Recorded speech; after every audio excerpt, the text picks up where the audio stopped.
Okay, so today we're going to do glass eggs.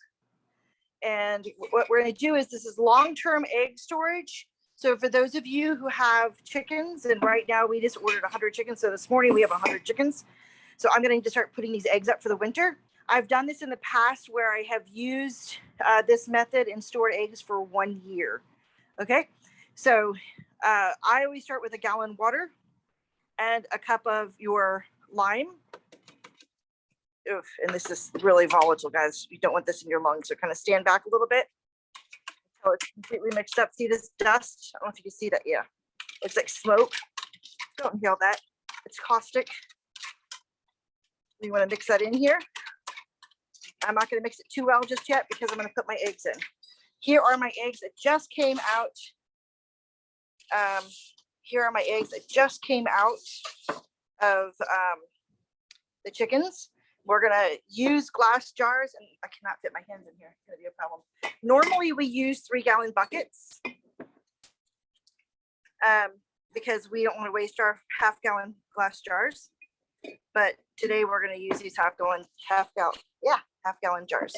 So I'm going to kind of demonstrate to you what is a good egg to use and what's not a good egg to use. So this one, all of the eggs have to be completely unwashed. I mean unwashed and as fresh as possible. These all came out of the chicken this morning. If you ever feel an egg that especially came out of a chicken, it's kind of got like a little film over it. That's what we want. Let's see if I can't get these in here without breaking anybody. That's the other thing. We don't want any cracks, any breaks. We want them to be dirty. Okay, so that one, unwashed, unrefrigerated. Mariella's gonna hand you. See this one here with a little bit of blood on it? I would not use that one. That one's too gross. See this one that has too much dirt on it? I wouldn't use that one either. This one here is borderline. Nope, flipped it over. It's got too much poop and blood on it. This one here, a little bit of dirt, not a problem. We're gonna lay them in the jar as carefully as possible. See, this one's pretty good too. We're gonna fill this jar all the way up. Hopefully my camera work isn't too awful bad. Okay, see this one with the level of dirt this one has? That one's not too bad. I would use that one. And is there a certain level you would or wouldn't use? You know, it's just eyeballing. See, this one has a little bit of blood on the end, but not like covering the whole thing. I would use that one. We're checking in for cracks, the level of dirt. Some people say not dirty at all. I think that's wishful thinking. You're putting caustic lime in it. I think it's going to be okay.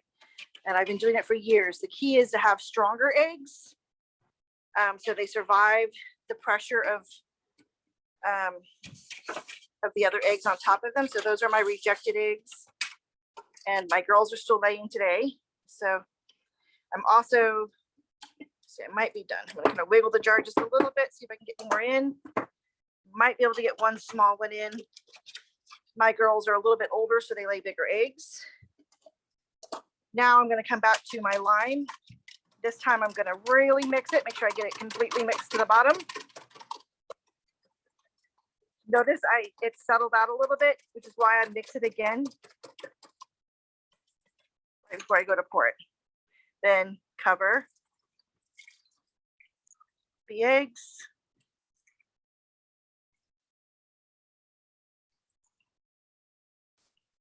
Make sure the egg is completely covered. Then put the lids on them. I don't think I have a lid here. Not really that prepared. Put a lid on it, and this goes to the shelf. And that's it, folks. You might want to stir it just a little bit. See, make sure we get all the air bubbles out, but not too big of a issue. It'll be fine. Okay, and I'm going to do that with all the other eggs that we have today. And this is going to sit at room temperature on my shelf, and I will use them as needed this winter. And I do wash them before I cook with them. And here's the thing, if one of them goes bad in this whole thing, the whole thing will smell like death. It'll smell horrible. However, the rest of them don't taste bad. And have I consumed them after one or two smelled bad, or one broke and the whole thing smelled funny? I actually have, and it was fine. And and I'm really sensitive to flavor. You can actually see really close. You can see it trying to start settling out if I stir it up a little bit. And it's okay, you'll end up with like, there you go, you see some here, where kind of layers on the bottom. That's fine. It'll look like that. There you have it. This is water glassing eggs or lime eggs, whichever you want to call it. There's another way to do it where you take oil and you just coat the dirty eggs in an oil and you put them in here. I don't like that way because it's it's not allowing the egg to ripen the way that it normally would, and it's not, I don't like wasting the oil, and I don't like the way it looks either. It just looks yucky. So rules have to be unwashed eggs, unrefrigerated eggs. We want the natural biome, the protective layer that's on the eggs to remain there. And the eggs can be somewhat dirty, but not filthy. Okay, thanks guys, bye.